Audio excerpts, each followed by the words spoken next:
That's not in Pixar's wheelhouse. Welcome to WatchMojo, and today we're counting down our picks for the top 10 things Disney does that Pixar would never do. Need I remind you of how great things were there? For this list, we're looking at the aspects of Disney animated films that have not appeared often or prominently in Pixar films. So far, at least.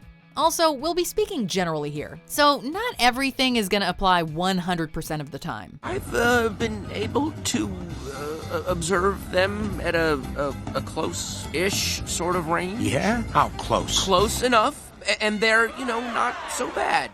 Number 10, tie up their conflicts with a bow. Disney is a magical company that's brought wonder to millions, and has left audiences wondering how some of their protagonists could have possibly gotten out of things without plot convenience or magic. But Father, I'm alive, see? And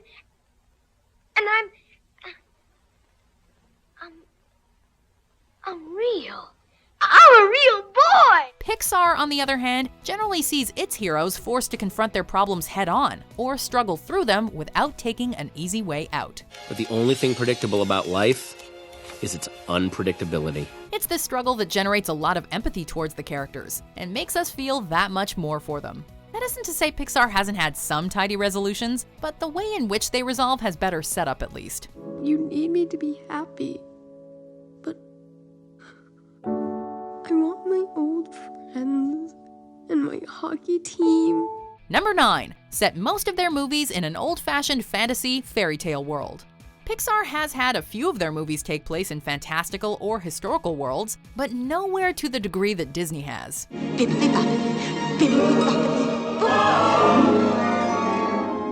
Disney has built its brand on fantasy and magic, as we've said, and that means that most of their animated films and other media are set in older time periods and will include something magical or supernatural.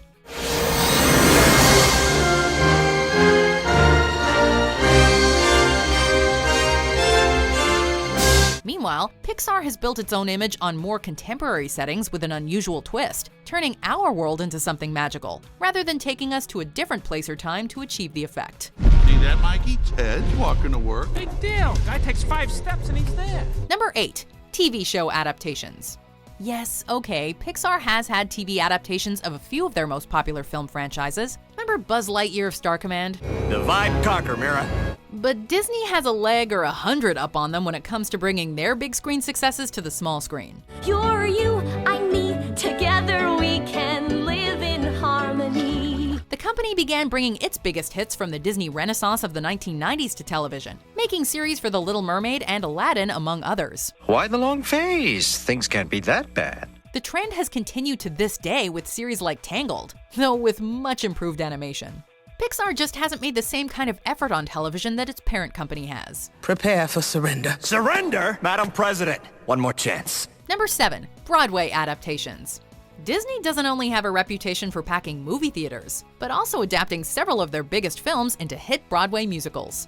However, although a Toy Story musical used to be performed on Disney Cruise Line, Pixar has not found Disney's level of success on stage, despite having plenty of films with memorable soundtracks. If I were a rich man with $1 million or $2 million, I'd live in a penthouse in a room with a view. Even with all that great music, none of Pixar's films are musicals, while Disney has musicals galore, meaning that adapting Pixar's content for stage necessitates writing original songs rather than translating existing ones to a new medium.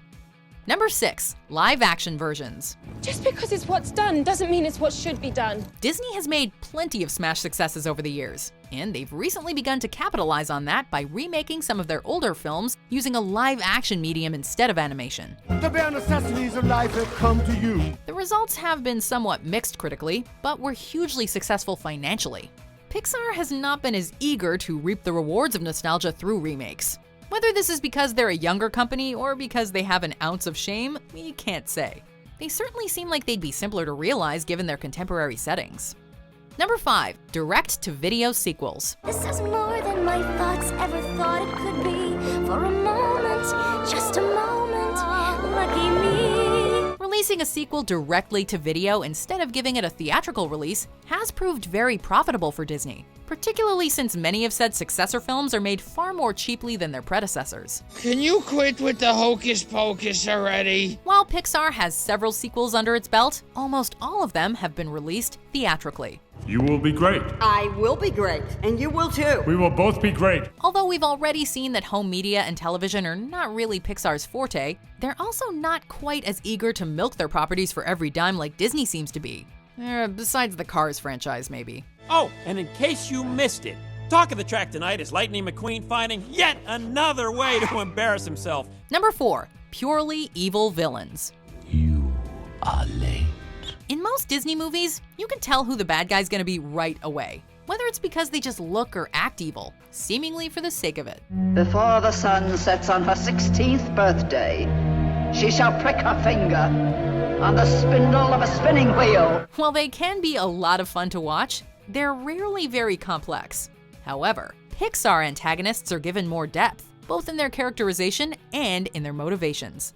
I don't think they've changed. We've got to go back. Sir, orders are, do not return to Earth. But life is sustainable now. Even if they're not sympathetic, we get why they do the things they do, because the world isn't divided into good people and bad people. You can't count on anyone, especially your heroes. I was wrong to treat you that way. I'm sorry. See? Now you respect me, because I'm a threat. Speaking of which, number 3, flawless heroes.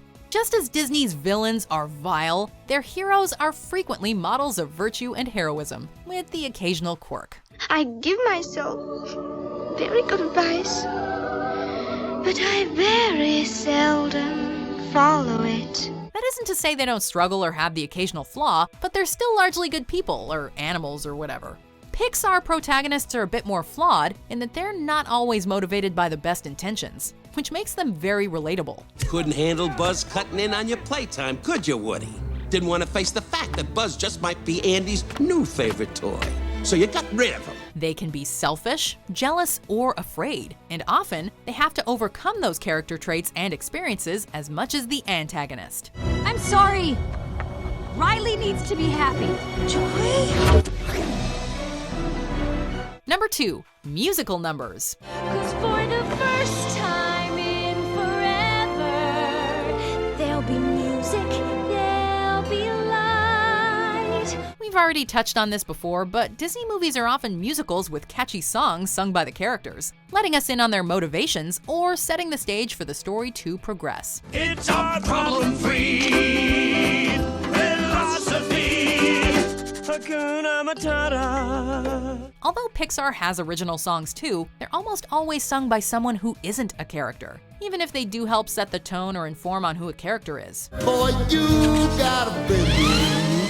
Yeah, you got a friend in me. Hey, cowboy. That's not to say we wouldn't like to see some of our favorite Pixar songs turned into musical numbers. Can you imagine a full-length Just Keep Swimming?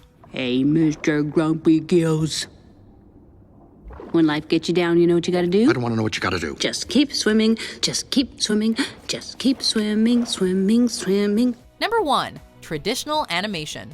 Although they've gravitated towards computer animated films in recent years, for most of its history, Disney has been seen as one of the giants of traditional hand-drawn animation.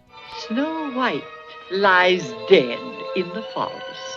The huntsman has brought me proof. Conversely, Pixar has been a company devoted entirely to computer animated films and short films from its inception. Hey, Etch. Draw. Oh! Got me again. Etch, you've been working on that draw. Fastest knobs in the West. Though 2D animation has appeared, though very sparingly in Pixar films, their chosen medium has always been three-dimensional, like their characters. Oh, Mike. I was on TV! It might be interesting to see their take on traditional animation, but if they never did it, we would not be surprised. You gotta stay with me, boy.